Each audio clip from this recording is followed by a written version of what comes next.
Welcome back to our 11th deep dive. Ooh, 11th, huh? And today we're going to be tackling Andrew Jackson's first inaugural address Right. from 1829. Okay. This is speech number 11 in our journey through every inaugural address, and it marks a huge EGE turning point in American politics. Really? How so? You ready to jump in? Let's go. All right. I'm ready. So, to help us understand this speech, we have an incredible guest joining us today. Oh, fantastic. Who is it? It's Dr. Jareau Almeyda, and his work focuses on applying data analysis to historical texts. Well, that's perfect for what we're doing. Exactly. Yeah. So this speech is fascinating because it's surprisingly short, the shortest since Washington's second. Interesting. But it's packed with meaning and signals a huge shift in American politics. I'm intrigued. Let's hear it. Okay, so set the scene for us. Jackson was elected in a landslide, ushering in this new era of mass democracy and the rise of the common voter. What was the feeling in the country at that time? It was electric. Imagine a wave of newly enfranchised voters, men who had never had a voice in politics before, suddenly having the power to elect their leader. Wow. It was a seismic shift, and Jackson was the embodiment of that change. So I bet that inaugural address had some serious weight on its shoulders. And it's the shortest one since Washington's second term. It's like he knew he didn't need a lot of fancy words to get his message across. Exactly. It's short, it's direct, and it really reflects that shift in American politics. Hmm. But don't let the brevity fool you. Okay. Dr. Almeyda's analysis reveals some really interesting patterns in the speech that might not be obvious at first glance. Oh, okay. Yeah. Spill the tea. Okay. What kind of patterns are we talking about? Well, first let's talk keywords. Dr. Almeyda found that the word Constitution pops up 15 times, government 14 times, and union 8 times. It's clear that Jackson wanted to emphasize the foundations of American governance, the bedrock of the nation. That makes sense. He's coming into office on this wave of popular support, but he also needs to reassure people that he's not going to tear down the system entirely. Right. He's striking a balance. He's acknowledging the power of the people while also emphasizing the importance of the rule of law. But here's where it gets even more interesting. Dr. Almeyda used something called sentiment analysis to examine the emotional tone of the speech. Sentiment analysis. Yeah.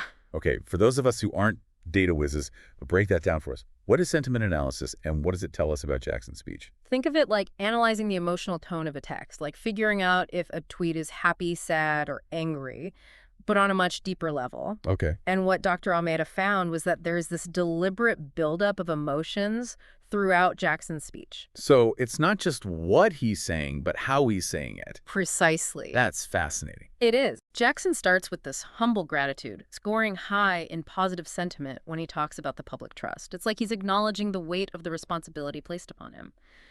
Then, when he moves into discussing the need for reform, his tone becomes more determined. So he starts off humble, then transitions into, all right, here's what we need to do. Yes. It's almost like he's building momentum. Exactly. And when he gets to military issues, his tone becomes even more resolute, almost like a general rallying his troops. But then in the closing, he circles back to humility again, invoking divine guidance. So we've got humility, determination, resoluteness, and then back to humility. It almost feels like a carefully choreographed emotional arc, doesn't it? It does, doesn't it? Do you think this was intentional or just a happy accident? Well, it's hard to say for sure without being able to hop into a time machine and ask Jackson himself. Right. But the evidence suggests that he was very deliberate in his approach. Yeah. Remember, he was a skilled politician and a charismatic leader. He knew how to connect with people, and this speech seems to reflect that. So he's playing the emotional strings, so to speak. He is. Very clever. Okay, we've got this emotional roller coaster going on, but what about the substance? Yeah. What were Jackson's main goals going into his presidency? Jackson outlines 4 key areas: government reform, military policy, economic management, and foreign relations. Okay. Each one gets a good chunk of attention in this short but powerful address. Okay, let's unpack each of these areas one by one. Okay. Let's start with the government reform. What did Jackson have in mind? This is where he really takes aim at the political establishment. Yeah. He wants to dismantle the patronage system, which basically means giving government jobs to loyal supporters regardless of their qualifications. Instead, he calls for accountability and an end to corruption, arguing that government jobs should be filled based on merit, not connections. So he's calling it the good old boys club, He is. saying it's time for a change. Yeah. Do you think this resonated with the people at the time? Absolutely. Remember, this was a time when many Americans felt like the government was out of touch, that it wasn't serving their interests. Right. Jackson's call for reform tapped into that frustration, offering a vision of a government that was more accountable and responsive to the people. It's fascinating how these themes of government reform and accountability continue to resonate, even centuries later. They do, don't they? We're always grappling with these questions of who holds power and how it's used.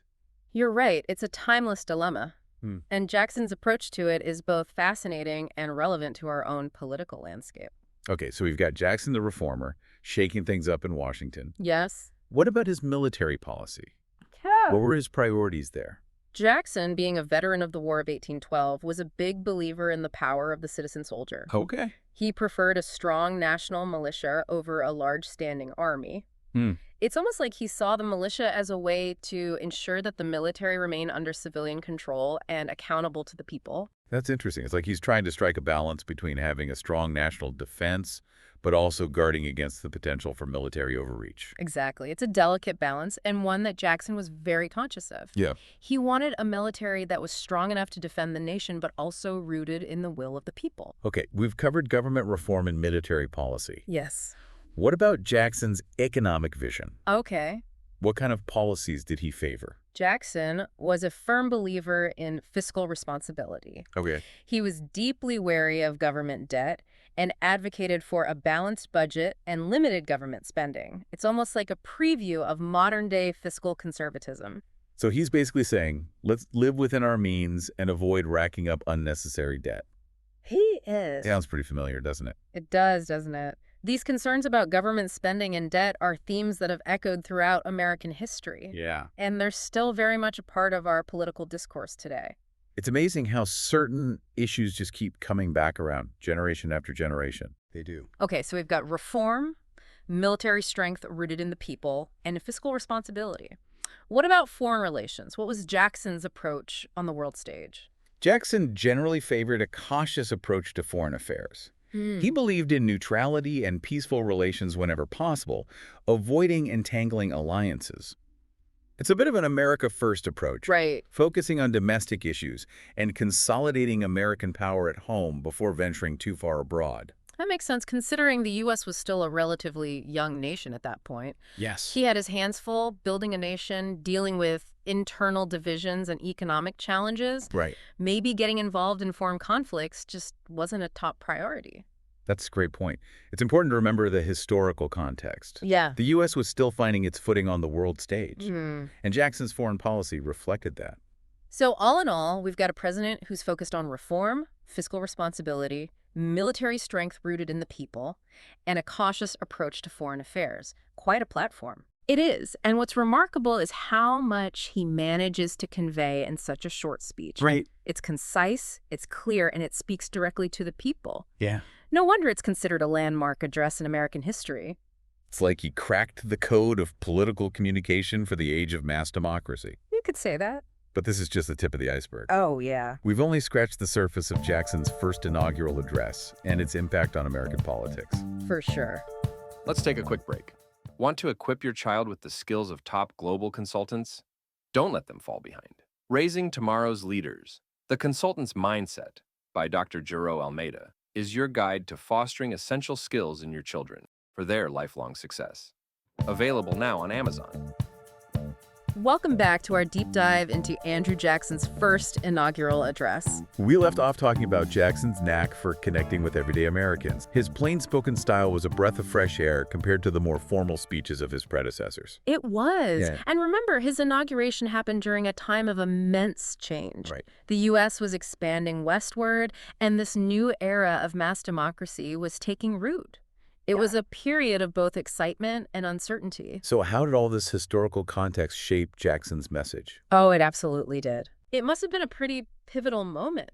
It was. Jackson's emphasis on giving power to the people, what's often called popular sovereignty, Right. resonated with a lot of Americans who were craving a government that actually listened to them. Hold on. Popular sovereignty. Yeah. Some of our listeners might not be familiar with that term. Okay. Can you break it down for us? Of course. Okay. Popular sovereignty is the idea that the government's right to rule comes from the consent of the people. It's like saying the people are the ultimate source of political power, not some king or a dictator. Okay. Yeah. So Jackson was basically saying, hey, you elected me, and I'm here to serve you. He was. That must have been a powerful message, It was. especially for those who had just gained the right to vote. Exactly, and his speech constantly reinforces that idea. Hmm. It's not filled with fancy language or abstract concepts. Right. It's about real concerns, real hopes, things that everyday people could relate to. It's like he's sitting down with them at the dinner table, having a conversation about the future of their nation. Exactly. He truly was a champion of the common man, wasn't he? He was, but let's not forget, Jackson was a complex figure. Right. He was a war hero, a successful politician, and as you said, a champion of the common man.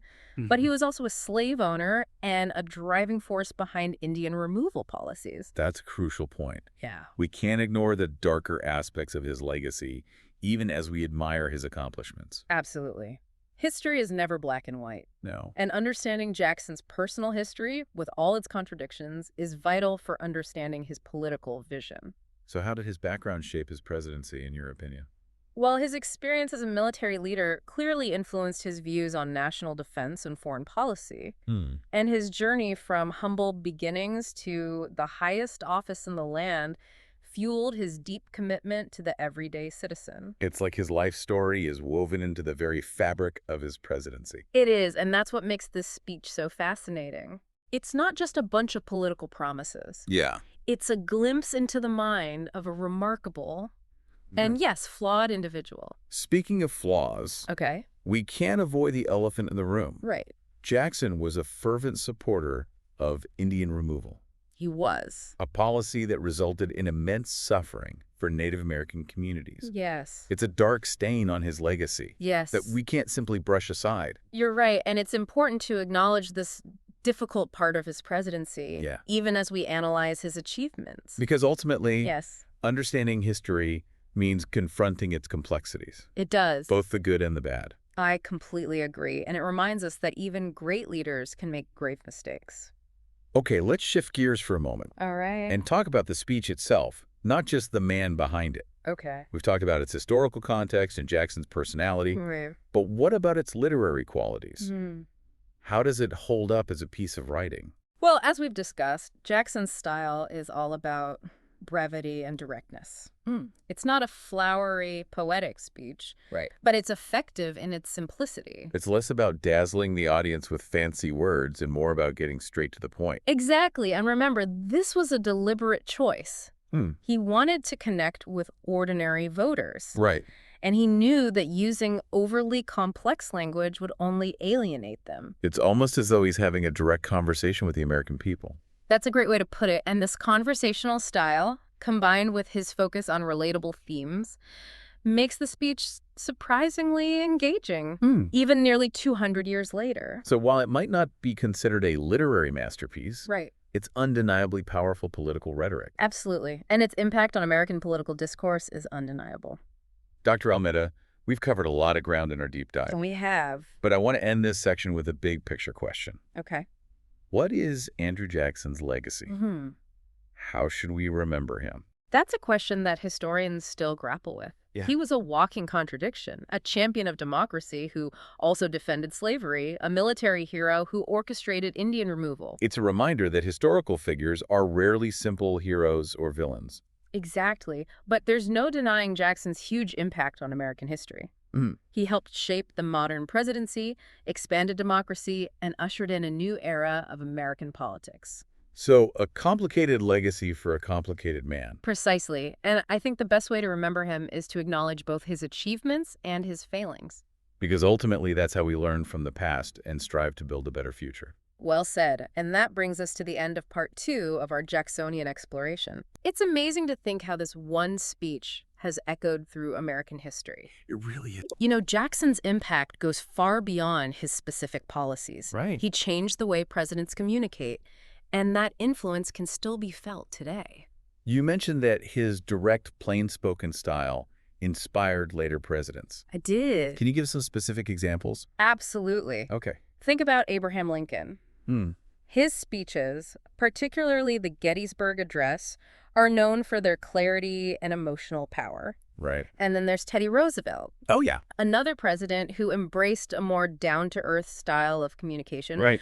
Both of them, in their own ways, were following a path that Jackson helped to forge.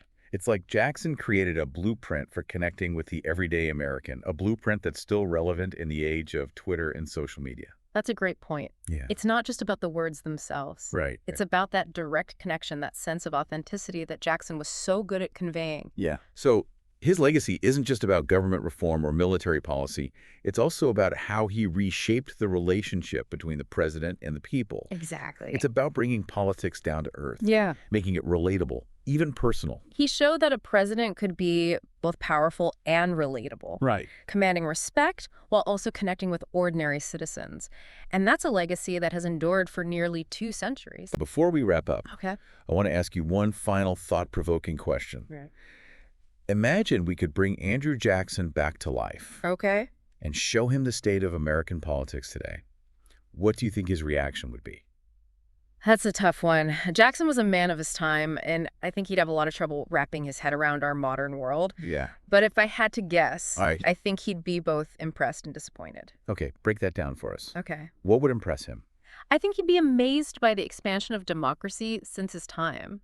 Remember, during his presidency, only white men could vote. Today, we have a far more inclusive electorate, with people from all walks of life participating in the political process. Yeah. I think that would resonate with his belief in popular sovereignty, the idea that power ultimately resides in the people. So he'd see progress in terms of who gets a voice in American politics. You would. But what about the disappointment? Okay. What aspects of modern politics do you think would rub him the wrong way? I think he'd be appalled by the level of partisan gridlock we see today. You know, Jackson was a strong leader, and he believed in taking decisive action. Yeah. I think he'd be frustrated by the constant bickering and the inability to get things done. He was a man of action, that's for sure. And today's political landscape often feels like a game of tug-of-war with very little progress being made. Exactly, and I think he'd also be troubled by the influence of money in politics. Jackson was deeply suspicious of concentrated wealth and power. Yeah. And he believed that government should serve the interests of the common man, not the wealthy elite. He was very much a populist, a man who believed in standing up for the little guy. Yes. Do you think he'd see any parallels between his time and our own? I think he would. Really? In his era, he was fighting against what he saw as a corrupt and elitist political establishment. Right. And while the issues may be different today, I think he'd recognize that same struggle between the powerful and the powerless. It's a timeless struggle, isn't it? It is. The quest for a more just and equitable society, a government that truly represents the interests of all its citizens. It is. It's something we're still grappling with today, just as they were in Jackson's time. That's the beauty of studying history. It helps us see these patterns, these enduring challenges that connect us to the past, even as we strive to build a better future. And it reminds us that the fight for a better world is never truly over. It isn't. It's a constant process of learning, adapting, and fighting for what we believe in. Well said. And perhaps that's the most important lesson we can take away from Andrew Jackson's legacy, both the good and the bad. He reminds us that even the most flawed figures can have a profound impact on history, Right. and that the fight for a more just and equitable society is a journey, not a destination. Thank you for joining us on this deep dive into Andrew Jackson's first inaugural address. It's been a fascinating journey through history, politics, and the enduring power of words. It's been a pleasure. And remember, there's always more to explore, more to learn, and more to uncover in the rich tapestry of American history. There it is. Keep those thinking caps on, deep divers. Do. Until next time.